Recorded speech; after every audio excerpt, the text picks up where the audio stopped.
Hello friends, आज की ताज़ा खबरों में आप सभी का स्वागत है। झारखंड की तमाम छोटी बड़ी खबर इस वीडियो में देखने को मिलेगी। सबसे पहले बड़ी खबर, झारखंड में अब रविवार को भी खुलेंगी सभी दुकानें। एक बड़ी खबर कि झारखंड में कोविड को देखते हुए रविवार की बंदी सरकार ने वापस ले ली है।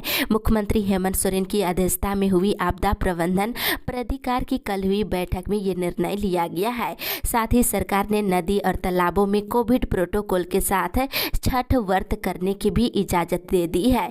बैठक के बाद स्वास्थ्य मंत्री बन्ना गुप्ता ने ये जानकारी दिए हैं। उन्होंने बताया है कि सभी दुकानें अब सामान्य रूप से खुलेंगी। हालांकि मास्क, सोशल डिस्टेंसिंग सहित कोरोना प्रोटोकॉल का पालन करना जरूरी होगा। उन्होंने कहा कि भारत और न्यूजीलैंड के बीच 19 नवंबर को खेले जाने वाले क्रिकेट मैच भी स्टेडियम की कुल क्षमता के 50% दर्शकों को प्रवेश करने की इजाजत दे दी गई है। इस तरह से अब अनलॉक के कारण झारखंड में सामान्य रूप से सभी दुकान और बाजार पहले की तरह खुले रहेंगे। निर्वाचन आयोग ने पंचायत चुनाव के लिए जारी किए एसओपी। एक बड़ी खबर की त्रिस्तरीय पंचायत चुनाव में प्रत्याशी अधिकतम 5 लोगों के साथ ही घर घर जाकर चुनाव प्रचार कर सकेंगे। राज्य निर्वाचन आयोग ने पंचायत चुनाव में नामांकन से लेकर आयोजित होने वाली जनसभाओं, मतदान और मतगणना आदि को लेकर मानक संचालन प्रक्रिया जारी कर दी है। आयोग ने कहा है कि जनसभाओं के लिए केंद्र और राज्य सरकार के द्वारा जारी गाइडलाइन का सख्ती से अनुपालन कराया जाएगा। वहीं आयोग के अनुसार एसओपी के तहत मतदान केंद्रों पर कोरोना संक्रमण से बचाव को लेकर पर्याप्त उपाय किए जाएंगे। बूथ पर वोट डालने आने वाले सभी मतदाताओं का थर्मल स्कैनिंग होगी। उनके साथ ही सैनिटाइज भी किए जाएंगे और मास्क पहनना भी जरूरी किया गया है। हालांकि निर्वाचन कर्मी मतदाताओं की पहचान के लिए मास्क हटाने के लिए कह सकते हैं। इसी के साथ ही अगली बड़ी खबर, पीएफ पर 8.5% की दर से मिलेगा ब्याज। इधर केंद्र सरकार ने वित्त वर्ष 2020-21 के लिए कर्मचारी भविष्य निधि पर 8.5% ब्याज को मंजूरी दे दी है। इसी के साथ ही अगली बड़ी खबर, झारखंड में पहली से लेकर 5वीं तक के विद्यालय नहीं खुलेंगे अभी। एक बड़ी खबर की झारखंड में कक्षा 1 से लेकर 5वीं तक के छात्र छात्राओं को पढ़ाई के लिए स्कूल बुलाने की इजाजत नहीं दी गई है। राज्य आपदा प्रबंधन प्राधिकार की कल हुई बैठक में फिलहाल निर्णय नहीं हो सका है। स्वास्थ्य मंत्री बन्ना गुप्ता ने पत्रकारों के सवाल के जवाब में कहा है कि छोटी कक्षाओं के लिए स्कूल खोलने पर फिलहाल निर्णय नहीं लिया गया है और आने वाले दिनों में सरकार कोरोना संक्रमण का मूल्यांकन और हालात का आकलन करने के बाद ही इस दिशा में कोई निर्णय ले सकती है। उन्होंने बताया है कि 10वीं और ऊपर के वर्ग के छात्रों के लिए कोचिंग की अनुमति दे दी गई है। वहीं आपको जानकारी होगा कि पहले 18 वर्ष या इससे अधिक उम्र के छात्रों को ही केवल कोचिंग की अनुमति दी गई थी। इसी के साथ ही अगली बड़ी खबर, पीडीएस दुकानों के नए लाइसेंस नहीं होंगे जारी। झारखंड में अब जन वितरण प्रणाली की नई दुकान खोलने के लिए नया लाइसेंस जारी नहीं होंगे। राज्य सरकार ने लाइसेंस जारी करने पर तत्काल रोक लगा दी है। खाद्य आपूर्ति विभाग ने इस संबंध में आदेश जारी कर दिया है। वहीं विभाग ने सभी जिला आपूर्ति पदाधिकारी को पत्र लिखकर कहा है कि नया लाइसेंस जारी करने पर तत्काल रोक लगा दी गई है। केवल विशेष परिस्थितियों में दुर्गम स्थानों के मामलों में विभाग से अनुमति प्राप्त कर ही लाइसेंस निर्गत किया जा सकता है। हालांकि अनुकंपा के मामले को इस आदेश से अलग रखा गया है। निर्देश दिया गया है कि अनुकंपा को छोड़ करके नई जन वितरण प्रणाली का लाइसेंस जारी नहीं किए जाएंगे। इसी के साथ ही अगली बड़ी खबर, जेयूटी में नामांकन के लिए आवेदन आमंत्रित।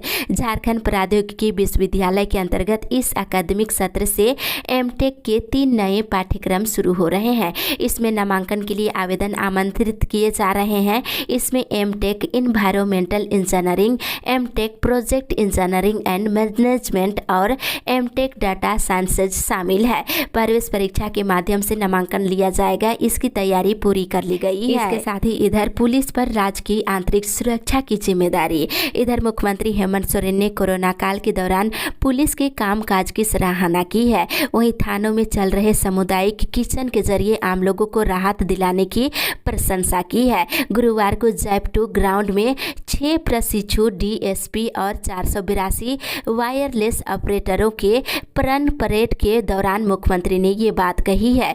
वहीं बता दें, मुख्यमंत्री ने कहा है कि पुलिस बलों के कंधों पर राज्य की आंतरिक सुरक्षा की जिम्मेदारी है। इसी के साथ ही अगली बड़ी खबर, रांची में एम्स निर्माण पर बोले बाना गुप्ता। झारखंड में देवघर के बाद रांची में भी एम्स बनाने की मांग स्थानीय सांसद संजय सेठ ने की है।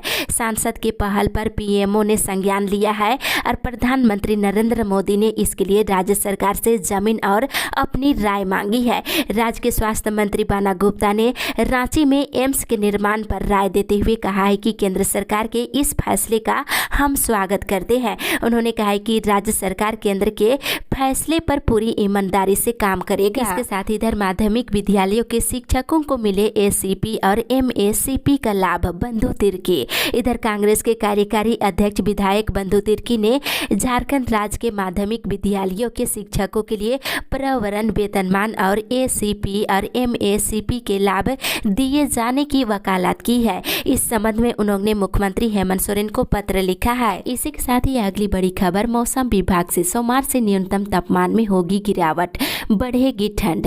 इधर राज्य में तापमान में गिरावट शुरू हो गई है, जिससे लोगों को सुबह और शाम ठंड का एहसास हो रहा है। राजधानी का पारा पिछले 24 घंटे में 2 डिग्री सेल्सियस नीचे गया है। बता दें, मौसम विभाग से मिली जानकारी के अनुसार 2 से 3 दिन बाद दिन के तापमान में 3 से 4 डिग्री की गिरावट होने की संभावना है।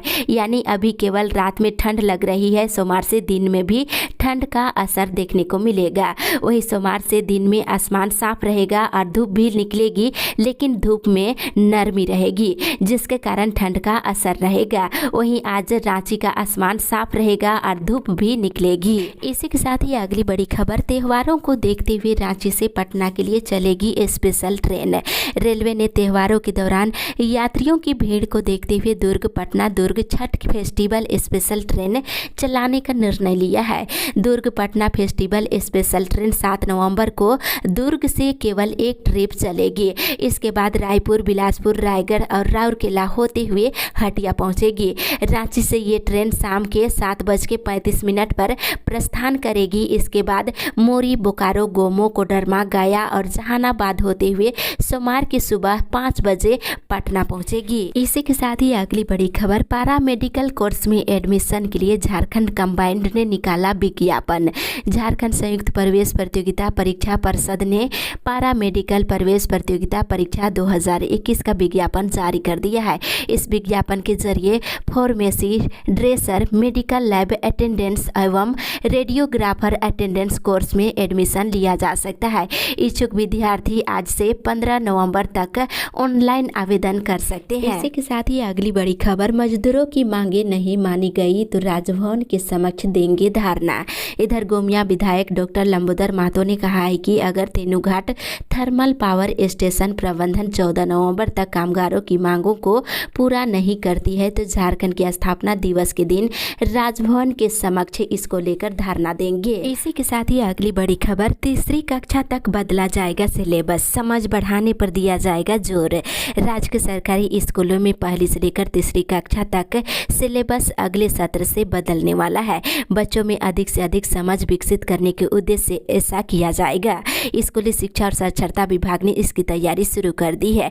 दरअसल केंद्र सरकार ने वर्ष 2025 तक पहली से लेकर तीसरी कक्षा तक के बच्चों को उसके ग्रेड के अनुरूप आधारभूत शिक्षा प्रदान करने का लक्ष्य रखा है। इस अभियान के तहत बच्चों को इसी के अनुरूप पाठ्य पुस्तकें और अन्य शैक्षणिक सामग्री दी जाएगी। इस बार निष्ठा कार्यक्रम के तहत प्राथमिक शिक्षकों को इसी के अनुरूप प्रशिक्षण देने का निर्णय लिया गया है। इसके साथ ही इधर आंगनबाड़ी सेविकाओं और सहायिकाओं को 3 तक रजिस्ट्रेशन कराने का निर्देश।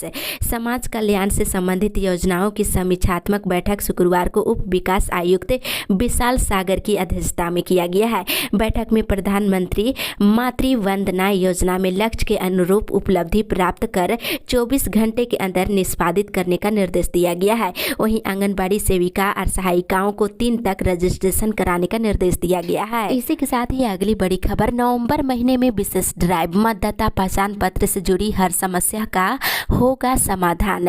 इधर झारखंड के मुख्य निर्वाचन पदाधिकारी के रवि कुमार ने सभी मतदाताओं से अपील करते हुए कहा है कि वे अपने मतदाता पहचान पत्र को निर्वाचन आयोग के वोटर हेल्पलाइन ऐप पर जाकर ऑनलाइन अपडेट कर ले और इसे अपने मोबाइल से भी आसानी से किया जा सकता है। वहीं बता दें, जो ऐसा नहीं कर पा रहे हैं वे प्रज्ञा केंद्र जाकर के इस सुविधा का लाभ ले सकते हैं और ऐप पर हर समस्या का समाधान दिया हुआ है। वहीं आयोग के विशेष शिविर में जा करके भी वे नाम में त्रुटि, पता, फोटो आदि को अपडेट करा सकते हैं। साथ ही 1 जनवरी 2021 को 18 वर्ष हो चुके लोग भी इस मतदाता सूची में नाम दर्ज करा सकते हैं। साथ ही बता दें, इस कार्यक्रम के लिए आयोग 1 नवंबर से लेकर 30 नवंबर तक नागरिकों से दावा आपत्ति प्राप्त करेंगे। आप सभी इसको लेकर त्रुटि है तो सुधार करा सकते हैं।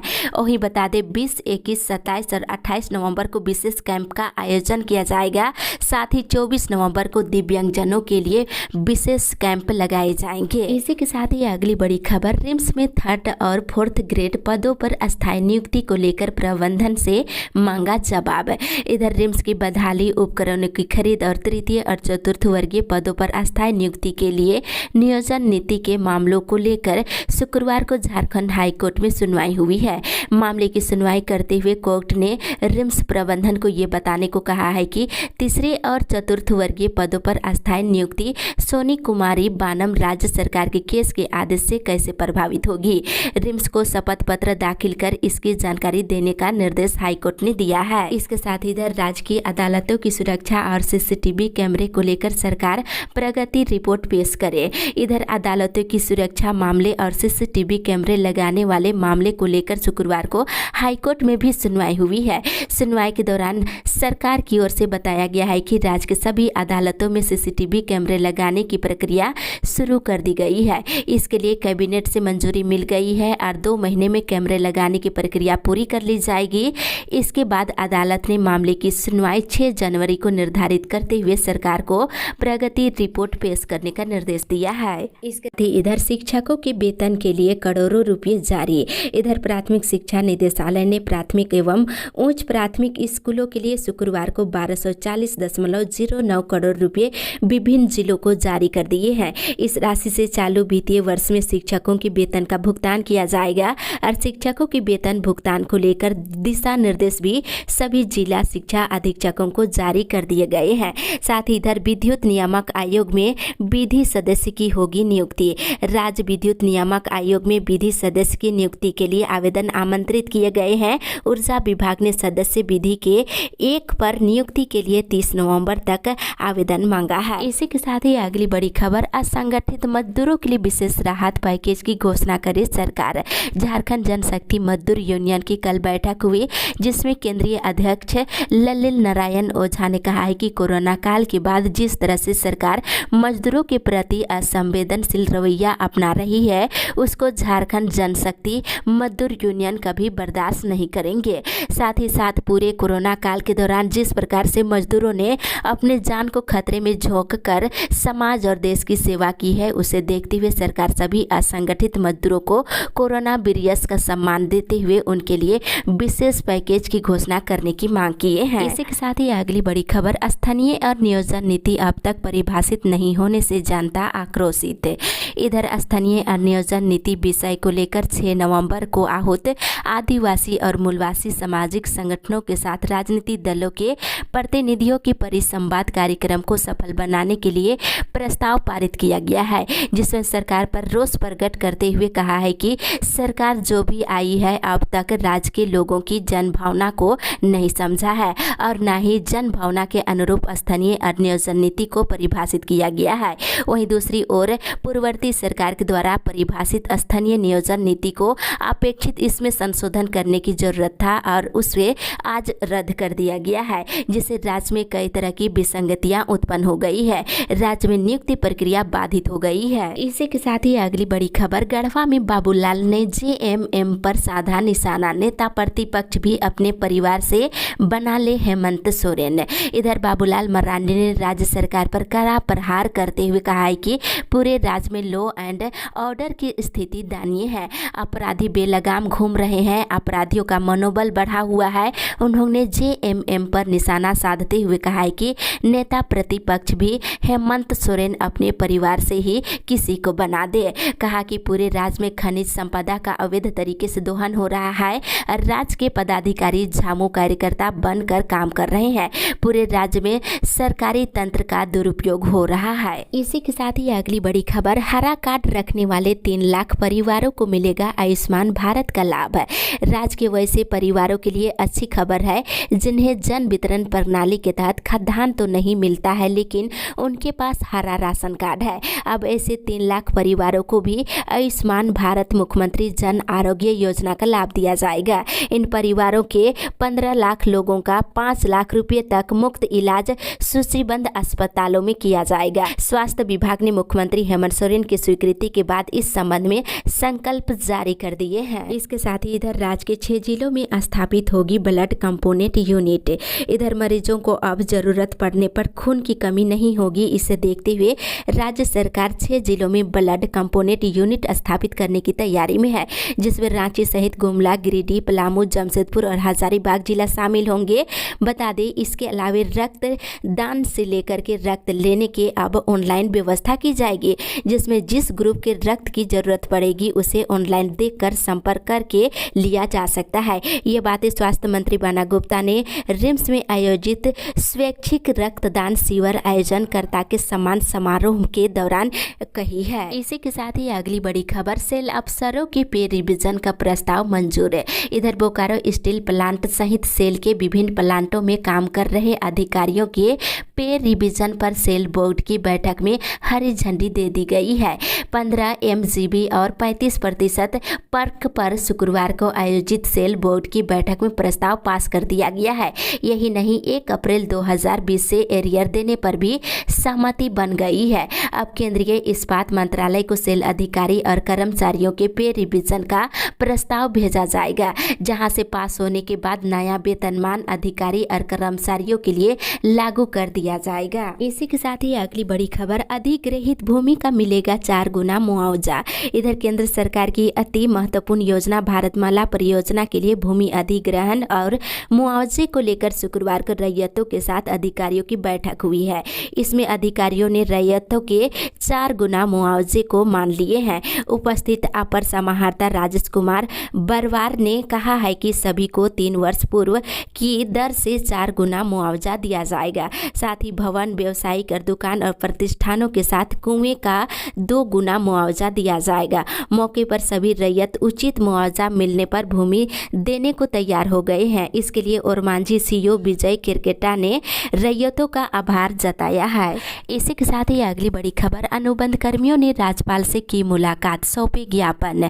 राज्य के अनुबंध कर्मियों का एक प्रतिनिधिमंडल राज्यपाल रमेश बैस से कल राजभवन में मुलाकात किया है। प्रतिनिधिमंडल ने भविष्य सुरक्षा बीमा और सामाजिक सुरक्षा बीमा के साथ ही उचित मानदेय दिलाने के लिए पहल करने का अनुरोध किया है। इसके साथ ही मांगों से संबंधित ज्ञापन पत्र भी सौंप दिए हैं। वहीं संघ के महेश सोरेन ने बताया है कि पत्रकारों, संविदा कर्मियों के लिए सुरक्षात्मक कार्रवाई करने, नियमितीकरण करने और स्वास्थ्य बीमा सहित न्यूनतम मानदेय आदि दिलाने के उचित कदम उठाने की मांग की गई है। इसके साथ ही इधर दलीय आधार पर पंचायत चुनाव नहीं। इधर भाजपा के लगातार दबाव डालने के बाद हेमंत सरकार पंचायत चुनाव कराने को मजबूर हुई है। भाजपा के भय से ही दलीय आधार पर पंचायत चुनाव नहीं कराया जा रहा है। ये कहना भाजपा के प्रदेश अध्यक्ष सह राज्यसभा सांसद दीपक प्रकाश का है। इसी के साथ ही अगली बड़ी खबर, आज बोहरा आएंगे सीएम, डीसी ने लिया स्थल का जायजा। विधायक प्रदीप यादव के पैतृक गांव बोहरा के सूर्योदय हाट में मां काली के मंदिर का उद्घाटन और प्राण प्रतिष्ठा कार्यक्रम में शनिवार को मुख्यमंत्री हेमंत सोरेन के आवागमन को लेकर तैयारी पूरी हो चुकी है। बता दें, कार्यक्रम को लेकर विकास यादव ने बताया है कि शनिवार को दोपहर के 2 बजे सूर्योदय हाट बोहरा स्थित मां काली का प्राण प्रतिष्ठान कार्यक्रम में झारखंड के मुख्यमंत्री हेमंत सोरेन प्रथम पुजारी के रूप में यहां पहुंचेंगे। उनके साथ ही ग्रामीण विकास मंत्री आलमगीर आलम भी रहेंगे। इसके साथ ही इधर कोरोना से फिर एक मरीज की गई जान है। इधर जमशेदपुर शहर में कोरोना फिर से बढ़ने लगा है। इसके बावजूद लोग लापरवाह नजर आ रहे हैं। शहर के प्रमुख बाजार में शारीरिक दूरी का पालन नहीं किया जा रहा है। वहीं मास्क का प्रयोग कम लोग ही कर रहे हैं। सैनिटाइजर तो गायब ही हो गया है। वहीं शुक्रवार शुक्रवार को टाटा मोटर्स अस्पताल में एक मरीज की मौत कोरोना से हो गई है। वहीं बता दें, जिले में अभी तक कुल 1060 मरीजों की मौत हो चुकी है। कोरोना के मरीज बढ़ने से जहां स्वास्थ्य विभाग सख्ते में है, वहीं लोगों में भय देखने को मिल रहा है। इसी के साथ ही अगली बड़ी खबर, वन कर्मियों ने धरना देकर विधायक से मांगा इंसाफ है। इधर झारखंड राज्य अवर वन सेवा संघ के सदस्यों ने शुक्रवार को विभिन्न मांगों को लेकर गिरिडीह के विधायक सुदीव्य कुमार के आवास के समक्ष धरना प्रदर्शन किए हैं। संघ के जिला अध्यक्ष अमरेंद्र कुमार चौधरी ने बताया है कि झारखंड राज्य अवर वन क्षेत्र कर्मी और वनपाल नियमावली 2020 को निरस्त कर नियमावली 2014 को बनाए रखने की मांग की है। इसी के साथ ही अगली बड़ी खबर, जाति आधारित जनगणना कराने के लिए दिया धरना। राष्ट्रीय पिछड़ा वर्ग मोर्चा ने जाति आधारित जनगणना कराने सहित अन्य मांगों को लेकर राष्ट्रव्यापी आंदोलन के तहत शुक्रवार को अंबेडकर चौक में धरना दिए हैं। वक्ताओं ने 3 कृषि कानूनों को वापस लेने और निजी क्षेत्रों में आरक्षण लागू करने और ईवीएम हटाने और बैलेट पेपर लागू करने और पुरानी पेंशन योजना को लागू करने आदि मांगों को लेकर आवाज बुलंद की है। इसके साथ ही इधर प्रतियोगिता परीक्षा में हिंदी और भोजपुरी को दिलाए मान्यता। भाजपा जिला अध्यक्ष रितेश चौबे के नेतृत्व में एक प्रतिनिधि मंडल ने शुक्रवार को राज्य के प्रथम मुख्यमंत्री बाबूलाल मरांडी से मुलाकात की है। इस दौरान उन्होंने भोजपुरी हिंदी को प्रतियोगिता परीक्षा में मान्यता दिलाने के लिए मांग पत्र सौंपे हैं और उन्होंने कहा है कि गढ़वा, पलामू सहित पूरे झारखंड में हिंदी, मगही, भोजपुरी, अंगिका जैसी प्रमुख भाषा को झारखंड की प्रतियोगिता परीक्षा से खत्म कर दिया गया है। इससे हिंदी भाषा, मगही, भोजपुरी भाषा को समझने वाले लोगों को झारखंड में नौकरी नहीं मिलेगी, इससे बेरोजगारी बढ़ेगी। इसी के साथ ही अगली बड़ी खबर, नियुक्ति प्रक्रिया स्थगित करने की मांग। राष्ट्रीय स्वास्थ्य मिशन के अंतर्गत जिला स्वास्थ्य समिति के पत्रांक 717 DHS से प्रकाशित विज्ञापन के आलोक में पारा चिकित्सा कर्मियों की नियुक्ति प्रक्रिया के बाद अंतिम चयन लिस्ट में कई विसंगतियां को लेकर अभ्यर्थियों ने शुक्रवार को कैफेटेरिया झील परिसर में बैठक की। बैठक के बाद उपायुक्त आदित्य कुमार आनंद एवं उत्तरी छोटा नागपुर प्रमंडल के कमिश्नर कमल जोन लकड़ा को प्रतिनिधि मंडल के द्वारा ज्ञापन देकर चल रही नियुक्ति प्रक्रिया को तत्काल स्थगित करने और जांच कराने की मांग की गई है। इसके साथ ही इधर सेमेस्टर 1 में नामांकन को लेकर सीट बढ़ाने की मांगे। यूजी सत्र 2021 से 23 में नामांकन से वंचित छात्रों की समस्या को लेकर शुक्रवार को एसपी कॉलेज के छात्रों ने विश्वविद्यालय के छात्र कल्याण अधिष्ठाता डॉक्टर संजय सिन्हा को ज्ञापन सौंपे हैं।